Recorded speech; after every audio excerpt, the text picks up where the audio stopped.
अब रैदास जी, नाम सुना है रैदास? सबने सुना होगा। रैदास जी जो हैं ये धार्मिक थे कि परम धार्मिक थे? बताओ। परम धार्मिक। मीराबाई धार्मिक हैं कि परम धार्मिक हैं? परम धार्मिक।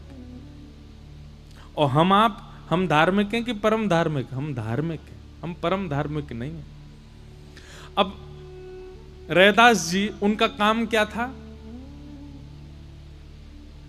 चामड़ा मधावना, चमड़े का कार्य करते थे रैदास जी। बहुत ध्यानपूर्वक सुनना। रैदास जी के चरित्र में आता है कि आपके स्थान पर एक बार काशी नरेश आया, बनारस का राजा काशी नरेश। और काशी नरेश ने आकर के, काशी नरेश जैसे आकर के बैठा तो रैदास जी ने उसको देखा। तो थोड़ी देर सत्संग सुनने के बाद में रैदास जी ने उसको कहा, हाथ करो आगे, चरणामृत लो। तो काशी नरेश के चित्त में एक बार के प्रति संशय आ गया, मैं इनके हाथ से कैसे ले लूं? ये तो चमड़े का काम करते हैं, चाम्रकार हैं। फिर भी सब बैठे थे तो उसने संकोच तो किया, हाथ आगे किया तो उन्होंने अपने कमंडल में से लकड़ी का कठौता था, उसमें से थोड़ा सा जल दिया, बोले चरणामृत है। तो जल हाथ में लेकर के काशी नरेश सोचने लगा, इसमें थोड़े बहुत चमड़े के अंश तो होंगे, चमड़े का काम करते हैं। तो उसने क्या किया, पिया नहीं, ऐसे बस इशारा किया और पूरा जल यहां से नीचे बहा दिया। जल गिर करके उसके वस्त्र पर गिर गया। और जैसे ही वस्त्र पर गिरा, वस्त्र पर गिरते ही जैसे केसर युक्त जल अगर सफेद वस्त्र पर छींटा दे दिया जाए, हल्दी का जल पीला पीला हो जाता है, ऐसे पीले पीले धब्बे पड़ गए उसके वस्त्र पर। वापस आकर के राजा काशी नरेश ने अपनी जो अचकन पहन करके गया था, वो धोबी के यहां भिजवा दी। बोले इसको साफ करो, इसको बिल्कुल स्वच्छ करके भेजो। धोबी ने देखा कि ये इस पर धब्बा पड़ा है, पूछा सैनिकों से धब्बा कैसे लग गया? बोले कि वो रैदास जी ने चरणामृत दिया, राजा ने पिया तो वो वही गिर गया नीचे।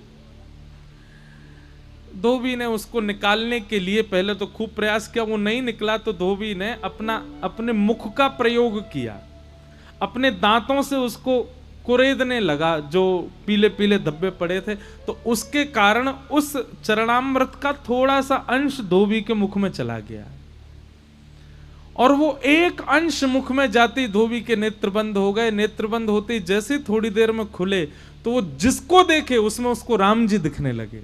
वो जिसका दर्शन करे उसमें साक्षात प्रभु श्री राम के दर्शन होने लगे। अब तो वो रात दिन राम राम राम राम जपे।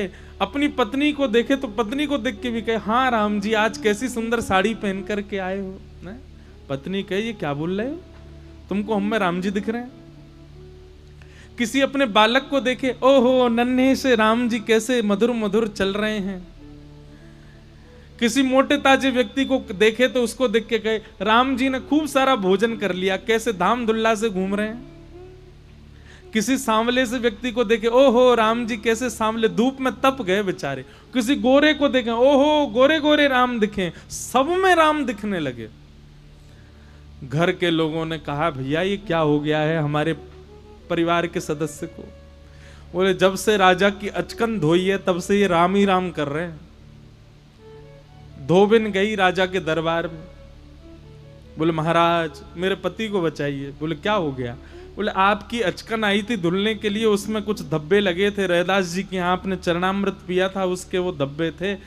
जब से मेरे पति ने उस धब्बे को दूर करने के लिए मुख से उसको थोड़ा सा स्पर्श किया है, तब से उनकी दृष्टि बदल गई, तब से उनकी वाणी बदल गई, तब से उनका स्वभाव बदल गया। वो सब में राम दिखते हैं, मुझको कहते हैं साड़ी वाले राम घूम रहे हैं।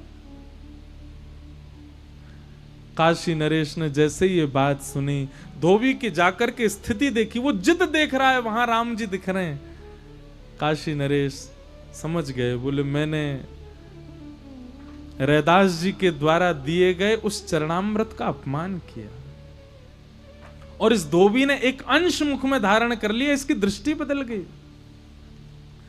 काशी नरेश फिर से गए रैदास जी के पास, और रैदास जी के पास जाकर के और फिर से उन्होंने अपने, अब पिछली बार तो रैदास जी ने दिया था, अब की बार राजा बोला महाराज थोड़ा चरणामृत दे दो।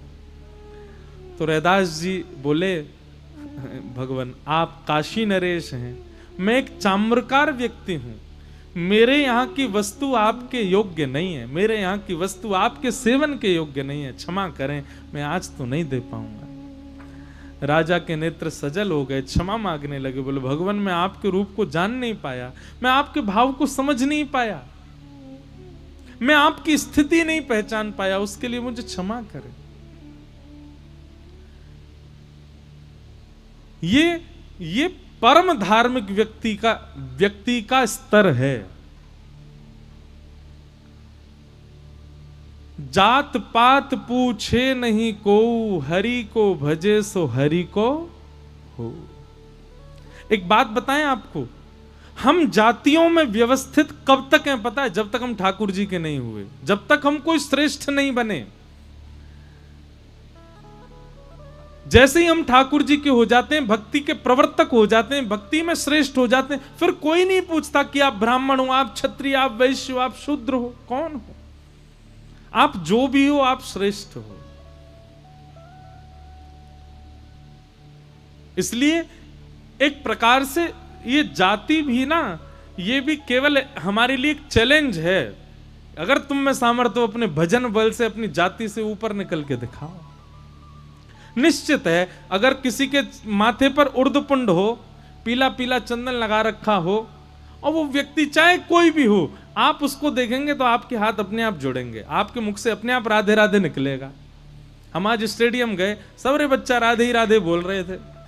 अरे कहाँ तक गए, हमारी जो सीट थी ना, कल ही रात में देखी तो वो नीचे वाली सीट मिली, तो नीचे से दिख ही नहीं रहा था मैच। हम जैसे ही बाहर गए तो वो जो टिकट चेक करते हैं, तो पुलिसकर्मी ने हमको देखा, बोले महाराज जी आप कहीं देखे देखे से लग रहे हो। मैंने भैया वृंदावन से आए। ओहो वृंदावन से, ऊपर वाली सीट पे बैठो आप जाके। किसका प्रभाव? तिलक का प्रभाव, धोती का प्रभाव। आपका वैष्णव भेष, आपकी वैष्णवता, आपका स्वभाव, आपका चरित्र आपकी जाति के भेद को नष्ट कर देता है। फिर आपसे कोई नहीं पूछता आप कौन हो, आप जो भी हो आप श्रेष्ठ हो, आप प्रणाम के योग्य हो।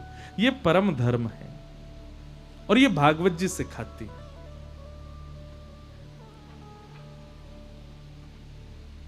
इसलिए भैया वैष्णव भक्त बन जाओ और अपनी जाति की बेड़ियों को तोड़ करके ऊपर निकल पड़ो, परम भागवत हो जाओ, परम वैष्णव हो जाओ।